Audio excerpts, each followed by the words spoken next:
Hi అండి, అందరికీ నమస్కారం. ఈరోజు వచ్చేసి టమాటా గుజ్జు ఎలా చేయాలో చూద్దాం. ఇది దోశల్లోకి రైస్లోకి చాలా బాగుంటుంది. తప్పక ట్రై చేయండి ఒకసారి. ముందుగా ప్యాన్ పెట్టుకొని అందులో 1/2 టేబుల్ స్పూన్ ఆవాలు, 1/2 టేబుల్ స్పూన్ మెంతులు వేసి డోరుగా వేపుకోండి. మాడగొట్టద్దు, కొంచెం లైట్గా వేగితే చాలు. అదే బాండ్లో కొంచెం నూనె వేసుకోండి. తర్వాత జీలకర్ర, ఆవాలు 5 నుండి 6 ఒట్టి మిరపకాయలు వేసుకోండి.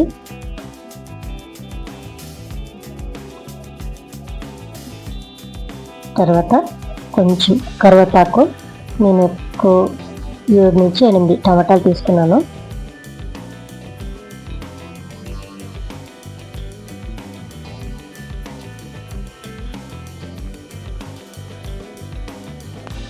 వాటర్ ఏం వేయొద్దండి, దాంట్లో టమాటాలో ఉండే వాటరే సరిపోతుంది.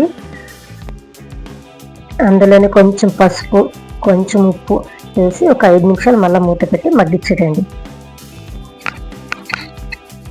ఆవాలు మెంతులు ఫ్రై చేసి పెట్టుకొని ఉంటాం కదా, అవి కొంచెం బరకగా నూరుకొని అందులో వేసుకోండి.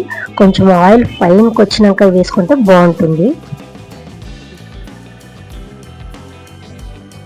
ఇదే టైంలోనే కొంచెం కారం పొడి కూడా వేసుకోండి. మీరు ఎంత తింటారో అంత కారం వేసుకోండి. నేనైతే 1.5 స్పూన్ వేసుకున్నాను. మీరు కారం చూసి వేసుకోండి, మీకు ఎంత కావాలో అంత కారం వేసుకోండి.